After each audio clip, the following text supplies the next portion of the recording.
नमस्कार, आप देख रहे हैं भागलपुर न्यूज नेटवर्क। बिहार की राजनीति में आज एक ऐसा ऐतिहासिक पल है, एक ऐसा पल जो सिर्फ सत्ता परिवर्तन नहीं बल्कि एक युग के अंत का संकेत दे रहा है।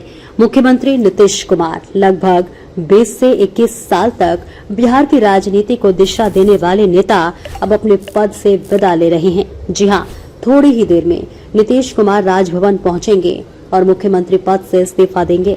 आज का दिन सिर्फ एक राजनीतिक प्रक्रिया नहीं बल्कि एक भावनात्मक अध्याय भी बन गया है। आज जब अंतिम बार कैबिनेट की बैठक हुई तो वहां का माहौल बेहद भावुक था। पुराना सचिवालय, वही ऐतिहासिक जगह जहां से वर्षों तक फैसले लिए गए, वही आज आखिरी बार नीतीश कुमार ने कैबिनेट की अध्यक्षता की। बैठक के दौरान सभी मंत्री मौजूद थे और जैसे ही बैठक खत्म हुई माहौल बदल गया। कई मंत्रियों की आंखें नम थी, कई चेहरे भावुक थे और हर कोई ये महसूस कर रहा था कि एक लंबा दौर अब खत्म हो रहा है। नीतीश कुमार ने सभी मंत्रियों से मुलाकात की, उनका आभार व्यक्त किया और मंत्री परिषद की ओर से उन्हें धन्यवाद प्रस्ताव भी दिया गया। कहा गया कि बिहार उनके योगदान को कभी नहीं भूलेगा, उनके काम को हमेशा याद रखा जाएगा और सच भी यही है। नीतीश कुमार ने अक्सर कहा कि मैं नहीं बोलता, मेरा काम बोलता है और आज वही काम, वही विरासत उन्हें एक अलग पहचान देता है।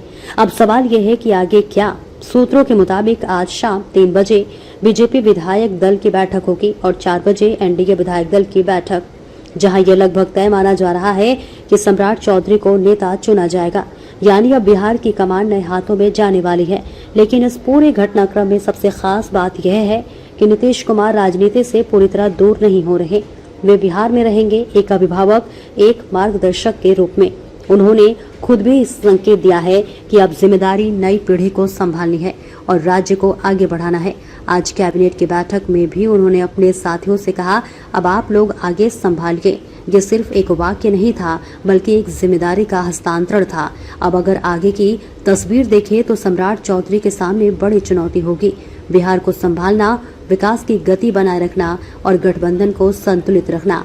वही सरकार का फॉर्मूला भी लगभग साफ हो चुका है। हालांकि अभी पूरी मंत्री परिषद की शपथ नहीं होगी। पहले सिर्फ मुख्यमंत्री और डिप्टी सीएम ही शपथ लेंगे और बाद में मंत्रिमंडल का विस्तार किया जाएगा। अब अगर इस पूरे बदलाव को समझे तो ये सिर्फ सत्ता परिवर्तन नहीं है, यह एक राजनीतिक ट्रांजिशन है जहां एक अनुभवी नेता पीछे हट रहे हैं और नई पीढ़ी को आगे ला रहे हैं।